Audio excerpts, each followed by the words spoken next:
El libro de Ruth es un libro que habla acerca de una historia de amor. Es un libro donde los personajes aparecen como de una manera romántica y parece que lo meten a uno en un escenario. Es una historia de amor, de fidelidad y de lealtad. Ahora, el libro de Ruth, para los que les gusta leer corto, 15 minutos se demoran leyendo Ruth. Sí, 4 capítulos. Tiene 85 versículos y 2.578 palabras. 2.578. Se lee en 15 minutos. ¿Quién escribió el libro de Ruth? Se desconoce. Algunos dicen que Samuel, pero el autor es desconocido. O sea, no hay un autor que se le adjudique esto. No, el autor es desconocido. ¿Dónde fue escrito? En Jerusalén. Y fue escrito, según Andresito, si me ayuda, Ruth 4:22. En la época posterior a la coronación del rey David se escribió el libro de Ruth. En la época posterior a la coronación. 4:22.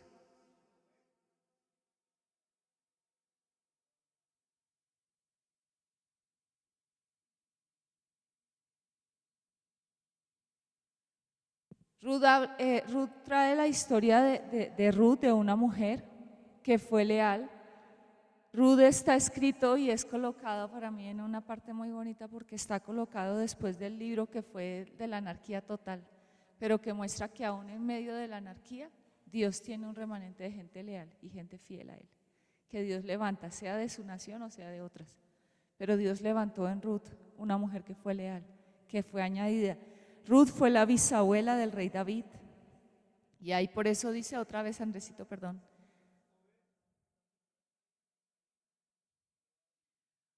Obed fue el hijo de Ruth con Boz. Y Obed engendró a Isaí y Isaí engendró a David. Entonces Ruth es la bisabuela. El método histórico es narrativo, histórico-narrativo. El método de escritura de Ruth es histórico-narrativo. Así que más cosas quiero que tengan presentes de Ruth. No, ya les dije, la historia que fue el 1, 16 y 17, es el versículo, es de los versículos más bellos de toda la palabra, que lo señalan en todos los escritores, dicen, sí, y leámoslo, ayúdame a leerlo, Dianita. Ruth 1, 16 y 17. Ese narra la lealtad a Dios, porque ella está hablándole la lealtad a su suegra, que era Noemí. ¿Se acuerdan que Noemí salió con su esposo y se fueron con sus 2 hijos a Moab y allá murieron su esposo y sus 2 hijos? Y Noemí volvió con Orfa y con Ruth, que eran sus 2 nueras, pero Orfa de tanto insistirle se devolvió, pero Ruth se quedó con ella. Y luego le dijo en el 1, 16 y 17 lo segundo. Léelo, Dianita.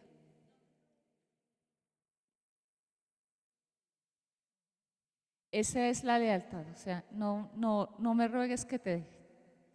Es la lealtad, que por nada de lo que ya fuera a pasar. Ellas habían pasado desgracias. No solo se había muerto para Noemí, eran 3 pérdidas. Para Ruth era la pérdida de su esposo. Y pegarse a una mujer que no podía darle, ¿cómo se dice esto? Sí, otro marido. Pero el Señor muestra cómo fue eso. Ahora, Mateo 1 habla de todo, ahí está la genealogía del rey David hasta Cristo y se muestra cómo aparece Ruth en medio de todo esto. Como les dije, el género literario del libro es histórico-narrativo. Y algo que me impacta también mucho de las palabras claves de Ruth, para que las coloquen, es lealtad, redentor y contraste. Perdón, tengo que contestar. Se está haciendo un contraste, siempre hay el contraste. Cuando tú estudias el libro de Ruth, es el contraste con la redención. Todo, la redención, siempre hace, porque es la historia de la redención, cómo ellos eran redimidos.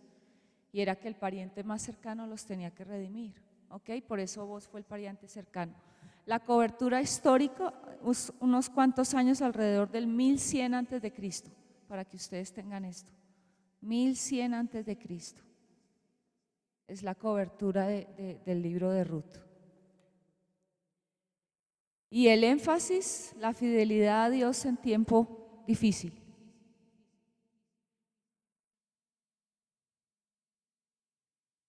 ¿Y cómo Dios interviene? La fidelidad a Dios en tiempo difícil y cómo Dios interviene para proveer rey a Israel.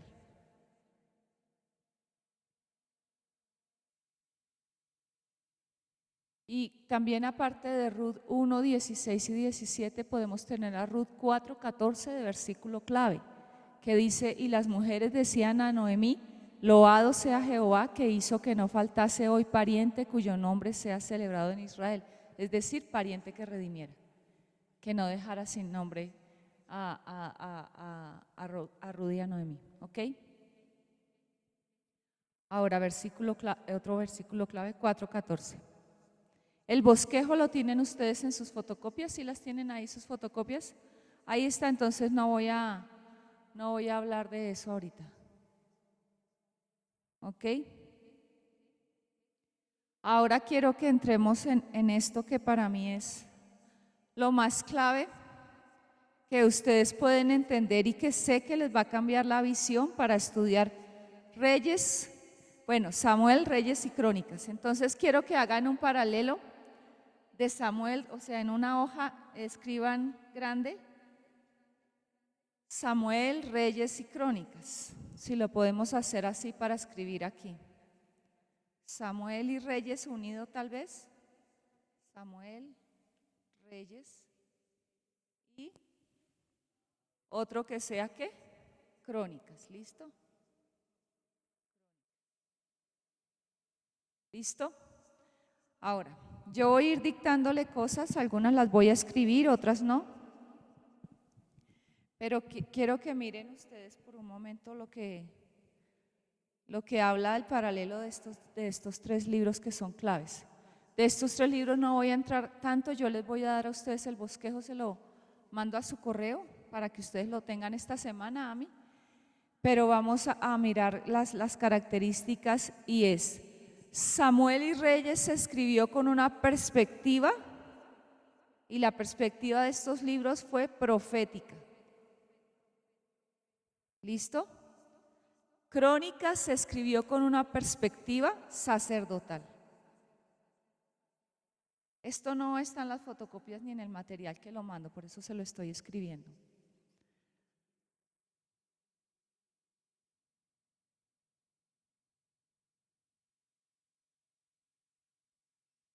¿Ok? ¿Estamos ahí? Ahora, Samuel y Reyes se limitó al tiempo de la monarquía.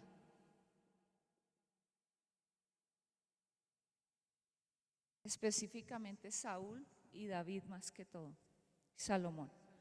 Crónicas va desde Adán hasta el decreto de Ciro del regreso, el nuevo comienzo de la nación de Israel. ¿Van ahí conmigo?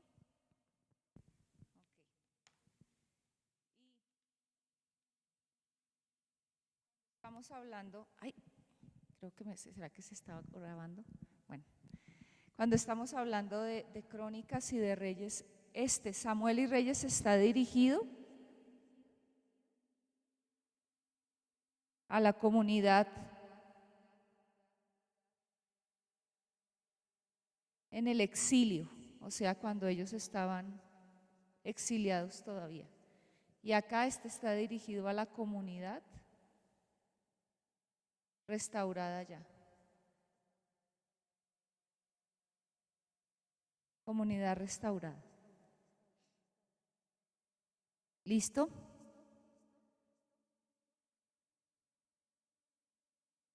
¿Vamos ahí?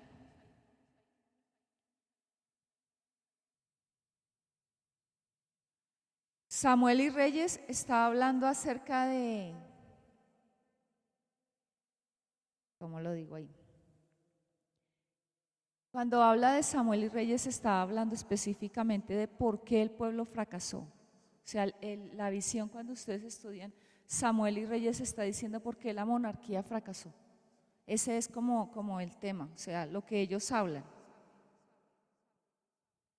Explica la explicación, el fracaso de la monarquía.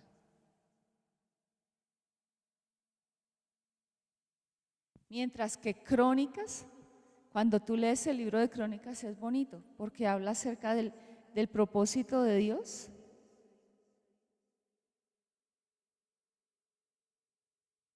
para el nuevo comienzo.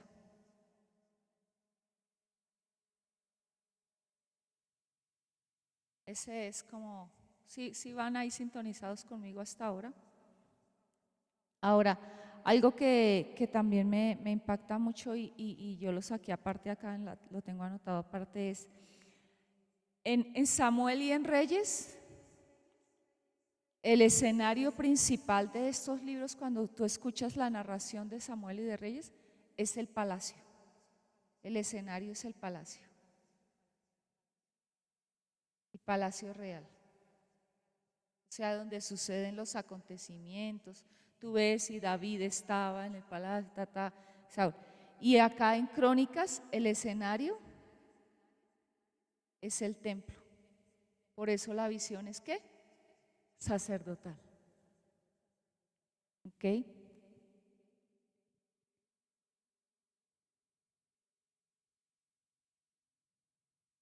En Crónicas hay algo que es curioso y aunque no lo hay tanto en Samuel y en Reyes, pero en Crónicas hay una contribución donde se habla de todo lo positivo, acá les coloco, todo lo positivo del rey David y del rey Saúl y de Salomón. No se habla de lo negativo.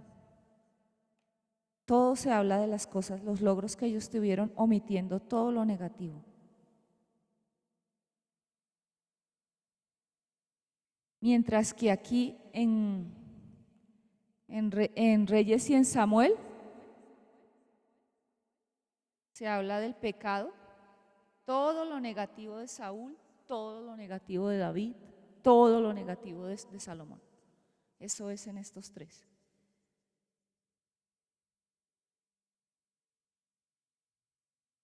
Y se insta al arrepentimiento, el arrepentimiento del pueblo, ¿ok? Para que ustedes sepan. Hay un llamado, porque cuando hay juicio y se llama el arrepentimiento es porque viene ¿qué? ¿Un qué?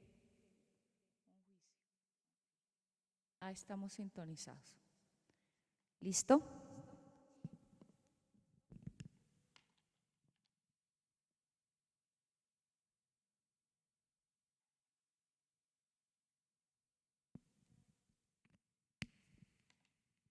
Ahora yo quiero ¿ya copiaron todo esto? Quiero que nos enfoquemos en algo que para mí es lo principal. O sea, yo ahorita no voy a entrar a decirles la escritura y fue hecho en esto. No, eso de hoy en 8 lo tocamos, ¿vale? Con las fotocopias, pero creo que eso no es lo importante. Yo siempre creo, ¿cierto? Y a ustedes cuando les di esta materia también se la enfaticé. Lo más importante es que ustedes entiendan por qué el reino de Israel se dividió. ¿De dónde salió el reino del norte? ¿De dónde salió el reino del sur? Porque cuando ustedes vayan a leer la palabra, ustedes van a tener un entendimiento muy claro de esto. Y cuando lean Crónicas y Samuel y Reyes, ustedes ya van a decir, ah, esto pasó acá, ah, esto es por esto. Y eso les va a quitar la pereza para estudiar estos libros. Entonces, para mí esto es bien clave, ¿ok? Entonces, coloquen, si quieres, ustedes coloquen los tres reyes principales de los que se habla en estos libros. Es el primero que fue ¿quién? Saúl. Saúl. Saúl fue el primer rey escogido más por el pueblo que por el Señor, porque ahí el Señor no quería todavía tener a reyes, sí, pero Saúl tiene algo que para mí es importante y fue que bajo Saúl se numeró y más que se numeró, se unificó el reino, o sea, no se unificó, no, se levantó el reino. ¿sí? Porque antes de Saúl no había reinado. Sí, se consolidó como el reinado. Espérense, miro acá en mis apuntes que yo tengo la palabra, pero se me olvida. Sí, se creó, sí, fue cuando se empezó todo lo que fue el mover de los reyes. ¿Ok?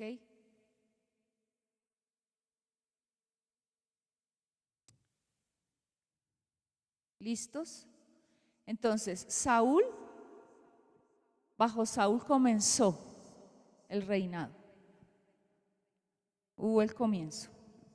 Está Saúl. Saúl es el inicio. David trajo la expansión por medio de la conquista. Y Salomón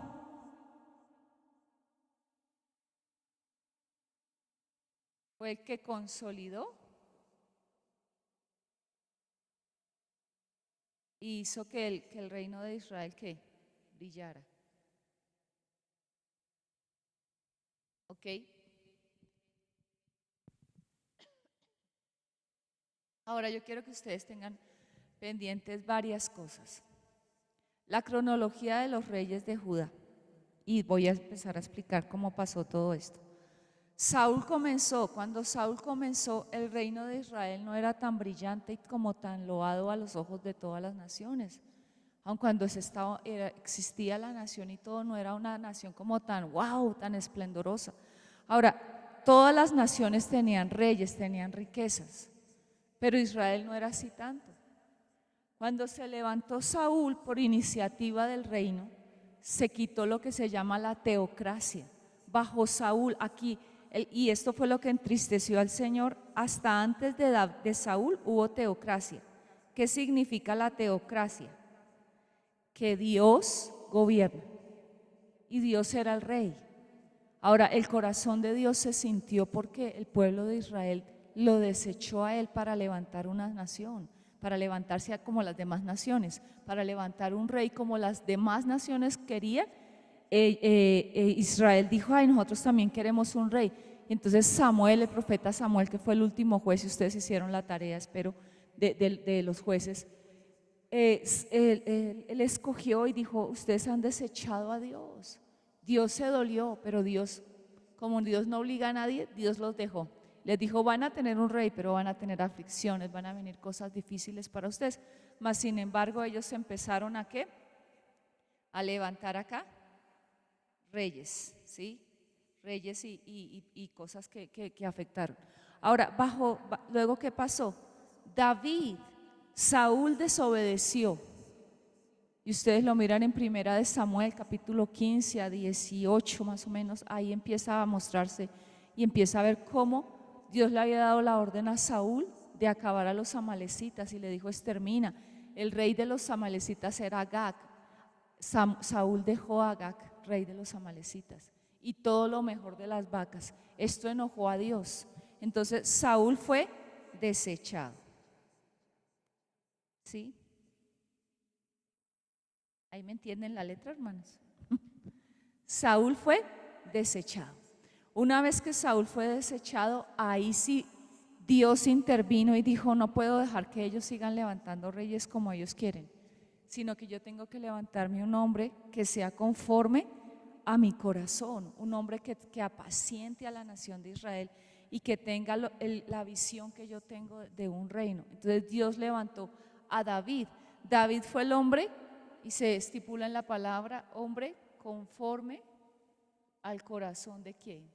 De Dios. David fue un hombre que hizo conquista, y al David conquistar, el reino de Israel empezó a crecer, empezó a ¿qué? A tener un avance. Y en este avance que tuvo, la nación empezó a ganar mucho territorio. Y ahí fue cuando empezó la nación de Israel a sobresalir y se empezaban a escuchar aún bajo las guerras de David con Saúl. Saúl hirió a sus miles y David a sus 10,000, porque él era un hombre de guerra.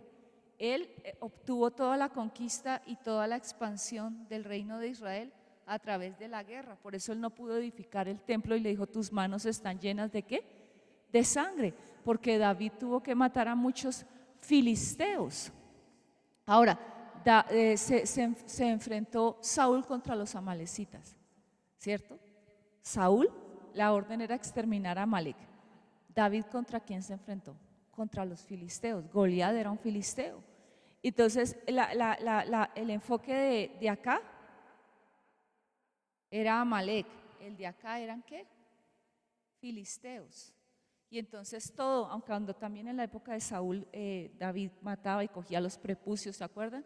Que tráeme 300 prepucios y yo te daré tal cosa, y él iba y cogía y mataba a 300 filisteos. Hubo expansión, avance. ¿Qué pasó bajo Salomón? Quedó Salomón, no me había dado cuenta. Salomón, ¿qué pasó bajo Salomón? Salomón fue un hombre que se le dio todo en bandeja de plata. Salomón tuvo todo hecho ya. Salomón no fue de guerra. Salomón era un hombre pacífico, pero ¿por qué era pacífico? Pues porque no hizo nada, ya le dieron todo en bandeja de plata servido, ¿cierto? Ahora, bajo Salomón empezó a haber algo y venía un poco desde acá, pero fue que como el reinado y el reino empezó a crecer tanto, entonces ellos necesitaban ¿qué? Provisión económica. Entonces aquí empezaron a existir ¿lo qué? Los impuestos. ¿Sí estoy clara hasta ahí, hermanos? ¿Van conmigo? Entonces cuando en el reinado de David hubo impuestos, pero Salomón quedó con una misión. ¿Cuál era la misión de Salomón? El templo, ¿sí? Y eso ustedes lo miran y está en Primera de Crónicas 28 y 29. Y dice, la casa que se va a construir no es para hombre, es para Dios. Entonces, en esta parte ellos estaban enfocados y Salomón tenía una misión muy grande y era el templo. Aparte de eso, Salomón tuvo que construir su propio ¿qué? Palacio, porque él consolidó el reino. El reino adquirió su mayor esplendor. Cuando pasó todo esto, Salomón tuvo que hacer un aumento supremamente grande de los impuestos. Cuando esto empezó a pasar, vino un caos en el corazón del pueblo y el pueblo empezó a deteriorarse y a quejarse por la cantidad de impuestos. Había carga, habían diferentes aflicciones en el pueblo, pero la idea era levantar ¿qué? Un templo para Dios y también Salomón su palacio. Entonces empezó a ver todo esto. Bueno, hasta ahí vamos. ¿Siguen ahí? ¿Puedo borrar esto ya? Bueno, voy a borrar. Cuando pasó todo esto, Salomón tuvo, bueno, cada uno de ustedes saben, su corazón se torció. El corazón de Salomón empezó a amar a mujeres. Dice la palabra que Salomón tuvo más de 1000 mujeres. Imagínense ustedes lo adúltero que era Salomón. Tuvo más de 1000 mujeres. Él fue sabio, pero la sabiduría de él no la aplicó mucho a su vida. Entonces Salomón murió más o menos sin pena y sin gloria. No, mentiras, fue muy glorioso, muy sabio, reconocido. Venían los reyes a mirar el reinado de Israel, el reino, las riquezas que tenía Salomón. Pero en definitiva Salomón murió y se levantó su hijo, y su hijo se llama Roboam. Entonces cuando estamos hablando en Crónicas, en Reyes, en Samuel, de todo esto, tenemos que hablar de Roboam. Ahora yo quiero que vayamos a la palabra, cada uno en su Biblia, por favor.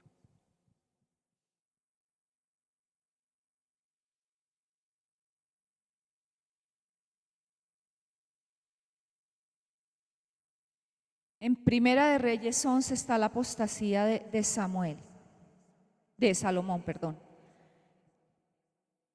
En Primera de Reyes 11. En 11, 41 a 43 Salomón muere y empieza a generarse toda la rebelión que dio origen a la división del reino. Entonces todo nació con una ¿qué? Miren las características de una división y de una rebelión. Inconformidad.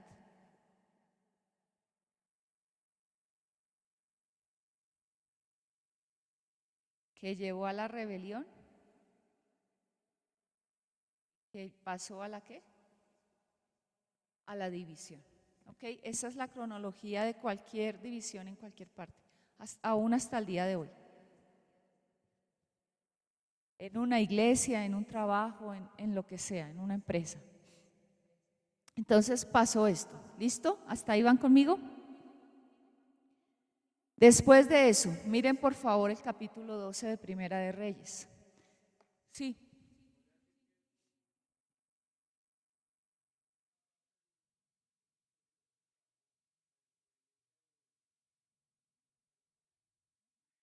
No creo, eso fue parte del juicio, pero yo pienso que Dios anhelaba y la palabra que Dios le dio a David fue, si tus hijos guardaren tus mandamientos, yo siempre tendré a alguien.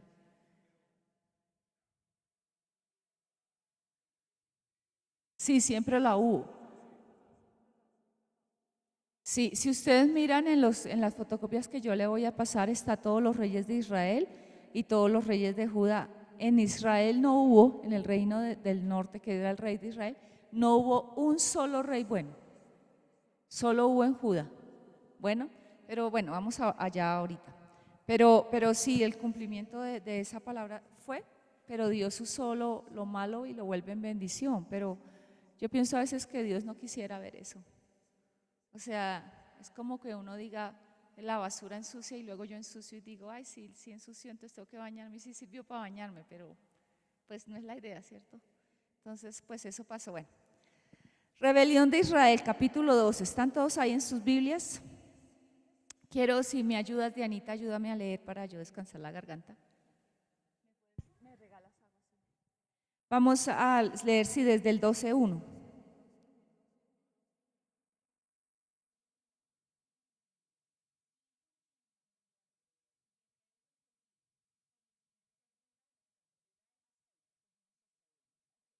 Vamos ahora a mirar. Entró en el escenario, ya no está solamente Saúl, David y Salomón, sino que entra el hijo de Salomón que se llama Roboam. Se dice que él pidió consejo a los ancianos que eran sabios, pero ellos le dijeron, el peso de los impuestos está agravando el clamor del pueblo, disminúyelos, ámalos y ellos te amarán. Y luego él se fue y buscó el consejo con los jóvenes que él había crecido. Y él desechó el consejo de los ancianos, se fue por el lado de los jóvenes y cometió el mayor error de su vida que le costó el reinado. ¿Ok? Entonces, hasta ahí vamos. Ahora, ya no solamente va a aparecer en escena Roboam, sino que entra, y aquí lo hacemos, aquí está Roboam y entra Jeroboam. ¿Ok? Voy a escribir aquí, Jeroboam.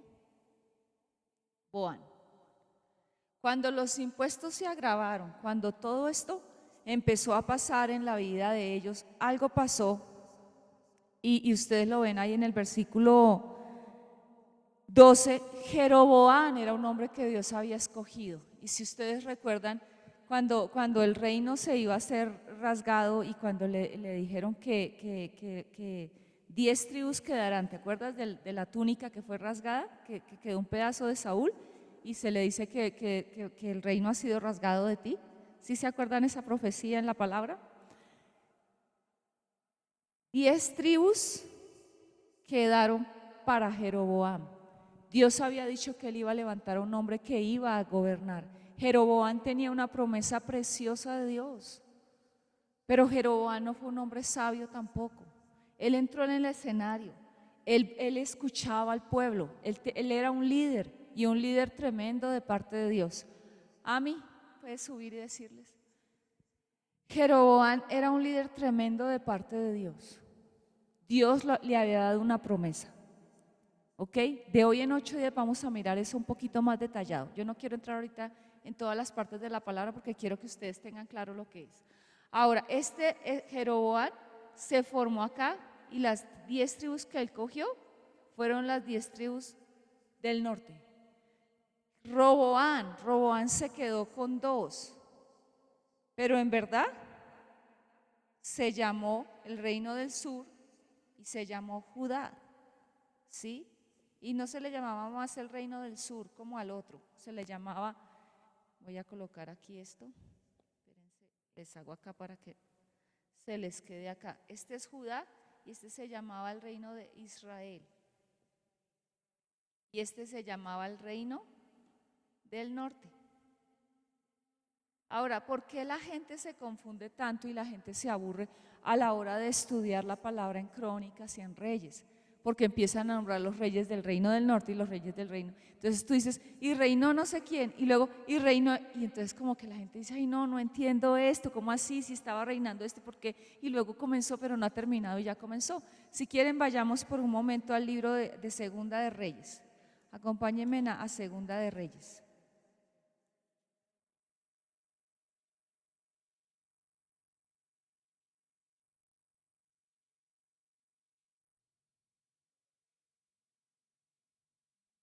Miren Segunda de Reyes capítulo 21.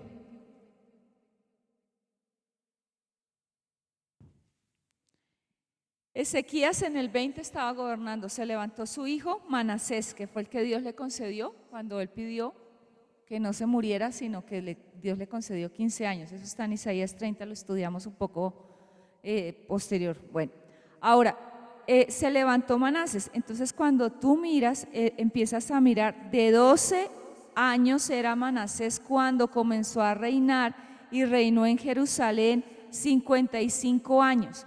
Ahora, ahí entra, reinó en Jerusalén. ¿De qué reino es ese? De Judá, del sur. La capital aquí, lo que sobresale es Jerusalén y se lo voy a colocar aquí. Cada vez que tú mires que estaba reinando en Jerusalén, era reino del sur. Y cuando estaban reinando en el norte, ¿qué capital era? Samaria. Muy bien. Samaria. Samaria gobernaba. Entonces cuando se nombra Samaria, y ahí empezamos a mirar. Míralo por unos momentos ahí cuando empezamos a mirar. Pero yo quiero que vayamos hasta, bueno, acá está, en Crónicas, pero en Segunda de Crónicas. Dime.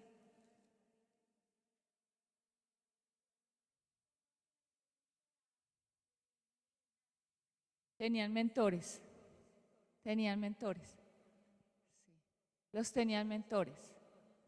Por ejemplo, había un sacerdote que es uno de los que más me gusta a mí, se llamaba el sacerdote Joiada. Él levantó a uno de los reyes principales de Israel, de Judá, pero él fue bueno hasta que Joiada murió, porque fue su mentor. Entonces ellos los levantaba y siempre tenían consejeros, que era como un grupo de ancianos, de personas maduras que los mentoreaban. Si estos hombres eran buenos, pues el rey iba a hacer lo correcto. Si los consejeros estaban torcidos, ¿estaba qué? Torcido todo el reino, ¿ok? Ahora, sí, se levantaban por descendencia. Es que la genealogía ya empezaba, una vez que empezaron el reinado en Israel, todos los sucesores eran, buenos o malos eran, porque eran los que le seguían, sí. Ahora,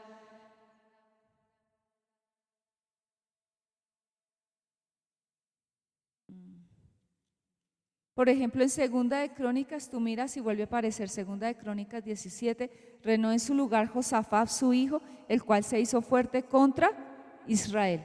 O sea, ellos empezaron a tener como una competencia y una rivalidad tremenda. Ellos empezaron a pelear. Había aquí pelea, rivalidad entre los dos reinos. Siempre había algo que afectaba mucho. Ahora, este primer periodo, y quiero que lo marquen, no voy a anotar. Bueno, ya puedo borrar esto. ¿Esto les quedó claro, hermanos? ¿Hasta ahí van conmigo bien? ¿Quedó claro de dónde salió el reino del norte? A ver, ¿quién me explica? Ahora, ¿quién me explica rápidamente lo que hemos hablado?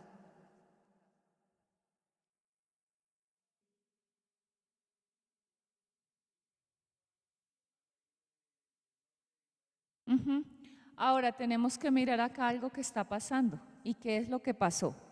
Se levantaron los dos reinados, ¿cierto? Ahora, estos dos reinados y estos dos, porque fueron dos reinos, era uno solo, pero en verdad estaba ¿qué? Dividido. ¿Qué fue las características Dime yo.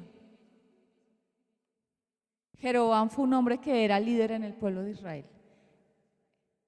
Él no era de descendencia, pero Dios le había dado una promesa. Eso lo vamos a mirar de hoy en noche un poquito ya más detallado en la palabra, porque yo quiero que ustedes, pero se acuerdan que les dije eso, él salió porque él escuchaba ¿qué? La voz de Dios. Él escuchaba, no, la voz de Dios no, la voz del pueblo.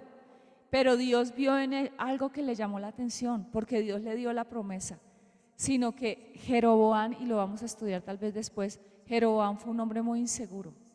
Jeroboam fue un hombre que él veía que Roboam tenía todas las cosas y él dijo, no, si yo no voy a hacer que los 10 tribus que tengo acá vayan al altar de Jerusalén porque entonces se van a ir tras Roboam. Entonces él empezó a edificar altares y a hacer cosas aparte y levantó idolatría. Y ahí fue la muerte de la coneja, como decimos, porque al levantar idolatría, Dios quitó el respaldo a Jeroboam totalmente. Mientras que Roboam hizo cosas malas y luego se levantaron otros que también hicieron algunas cosas malas, pero otros empezaron a hacer cosas buenas.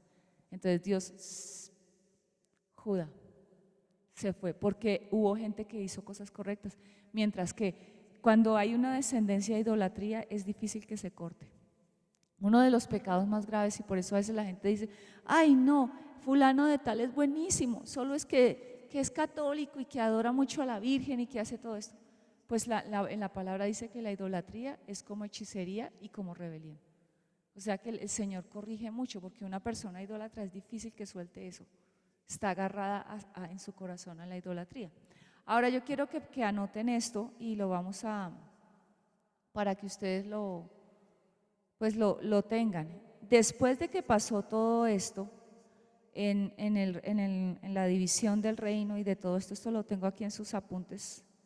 Estoy mirando a ver si se lo tienen que copiar o no, permítanme un segundo, en lo que yo les voy a imprimir. Estos dos reinados también cayeron. Y esas fechas son muy importantes, yo quiero que las tengan y están fijadas. Ahora, las fechas sí están anotadas en las fotocopias, pero si las quieren anotar, la caída de Samaria, ¿cuál fue la primera que cayó? La que primero pecó. Samaria cayó en el 722 antes de Cristo. Hasta ahí fueron llevados a cautividad. O sea, el reino del norte duró hasta el 722 antes de Cristo. Y el reino del sur, que es ¿qué? Judá o Jerusalén, yo coloco acá Judá o Jerusalén, cayó en el 586 antes de Cristo. Los dos bajo cautividad.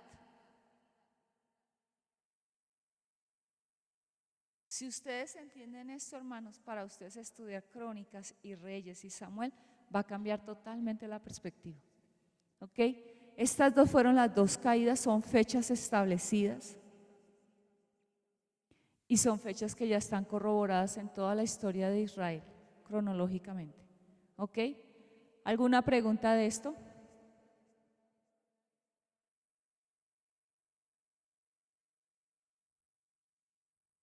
La primera, 700. Ellos empezaron los dos. Sí, eso es Esdras y Nehemías. Cuando lleguemos allá vas a entender y ahí van a empezar ustedes como a decir, esto es aquí, esto es acá. Ahí fue. Después, esta época, cuando se levantó todo y empezó la cautividad, aquí es donde aparece en Babilonia y aparece Daniel. Pero Daniel en la Biblia está mucho después. Pero ustedes luego ya van encajando donde está la ciudad destruida. Nehemías mirando y escuchando que el pueblo estaba mal, los muros caídos. Ahí entra Nehemías. Entonces, todo esto sucedió y cuando nosotros tenemos una cronología colocada diferente en la palabra, todo lo colocan para un mayor entendimiento nuestro. ¿Ok? Esto lo vamos a mirar un poquito más cuando veamos Daniel. No voy a entrar en estos detalles porque yo quiero que ahorita quede claro es la división del reino y que ustedes queden con eso bien claro. ¿Ok? Ahora yo quiero que me diga alguno de ustedes desde Saúl hasta lo que hemos visto hoy. Que me hagan acá un resumen. Pasen acá al tablero, me lo van a hacer. Resúmanmelo aquí, como si fueran el maestro y ustedes tienen que explicarle a los demás lo que yo acabo de explicar. ¿Ok?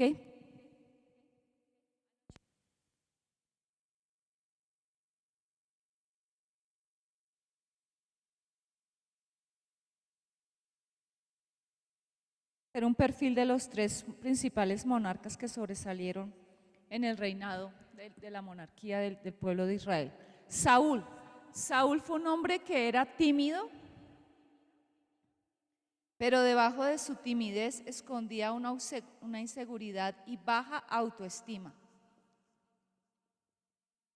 Cuando se hace el perfil de Saúl, es un hombre totalmente inseguro, inseguro de sí mismo, de lo que Dios le había dicho.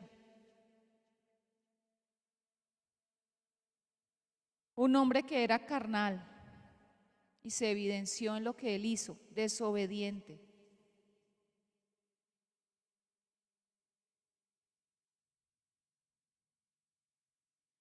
Un hombre que le importaba mucho el qué dirán.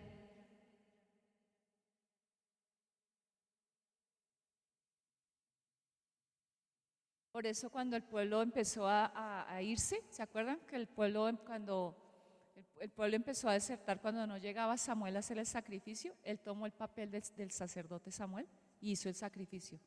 Y ahí fue cuando él perdió el reino. Entonces, él le importaba mucho el qué dirán.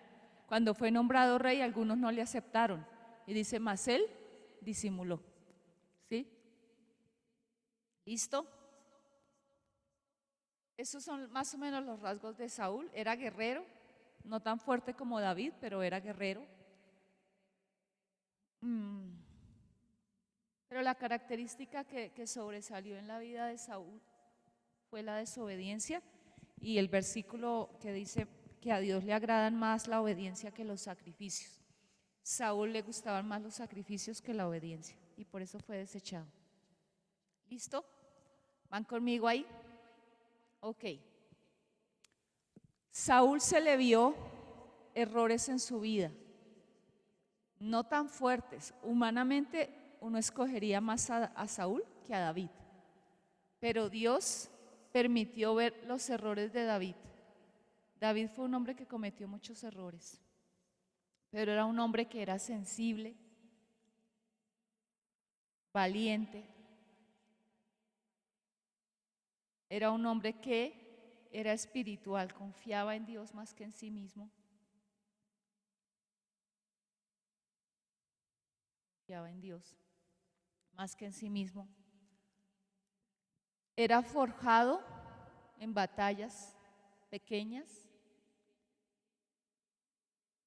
¿se acuerdan? Con un león, con un oso y luego Dios lo puso a batallar contra un gigante. Fue un hombre de guerra, o sea, un luchador. Y para ser luchador y ser de guerra tenía que ser un hombre que valiente. Era un estratega. Él siempre le preguntaba a Dios cómo ganar sus batallas. Esa era la característica más sobresaliente en la vida de David. Siempre le preguntaba a Dios cómo voy a hacerlo, cómo lo haré, por dónde atacaré. Era estratega. Era un hombre que tenía problemas en su área sexual, muy fuerte, adúltero. Yo creo que tal vez fornicario desde antes, no, pues no lo nombran, pero casi siempre la mayoría de las personas que son fornicarias después son adúlteras porque no han tratado esta área. Entonces, por eso es que yo digo que tal vez él tuvo un inicio desde joven en esta área sexual. Se dice que él fue hijo ilegítimo, ¿se acuerdan? Por eso Isaí lo tenía relegado a las ovejas y cuando presentó a todos sus hijos se le olvidó y Samuel le dijo, ¿no tienes a alguien más? Y dijo, ¡ay, verdad! Sí, tengo otro que está por allá y lo mandó llamar, pero no era un hombre un hijo tenido en cuenta. Se dice que él nació y Salmo 51 dice, en pecado me concibió mi madre. Entonces por eso es que se cree que él también fue hijo de adulterio. O sea que la raíz de sus errores sexuales venía de su papá, de Isaí. ¿Ok? ¿Qué más se puede decir de David? Fue un hombre que Dios, voy a borrar esto, ¿ok? Fue un hombre que Dios en medio de sus errores, que los dejó todos escritos, Dios trabajó, porque David tenía una característica que le agradaba a Dios mucho. Sinceridad y obediencia. David cometía errores, pero una vez que Dios lo confrontaba, él obedecía y obedecía inmediatamente. Aparte de la sinceridad y la obediencia, David era un hombre seguro de sí mismo. David no dudaba de quién era él y sobre todo no dudaba de quién era Dios, lo que Dios le había hecho, lo que Dios le había dado. Él era seguro de sí mismo y seguro de Dios.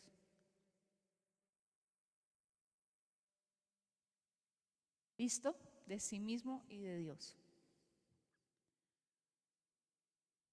David fue un hombre que era moldeable, buscaba la dirección de Dios y ustedes lo ven, él escuchaba ¿a quién? A Samuel, luego escuchaba al profeta Natán, que fueron los dos más importantes profetas que él tuvo a su alrededor, Natán y Samuel. Fue moldeable, fue adorador. David se caracterizó por ser un adorador, amaba la casa de Dios, el templo de Dios. Y eso era la característica más sobresaliente de él. Se preocupó por levantar un templo para Dios, porque él dijo, si yo vivo en una casa, ¿cómo Dios va a vivir en tiendas? Entonces, él le importaba mucho la casa de Dios, la presencia de Dios. Ok, esas son como las características. Se le llamó el hombre conforme al corazón de Dios. Y para terminar, y no me voy a demorar en porque ya llegó Angelito. Salomón fue un hombre de paz. Las características de Salomón fue pacífico. Salomón fue un hombre sabio, pero más sabio hacia otros que hacia sí mismo.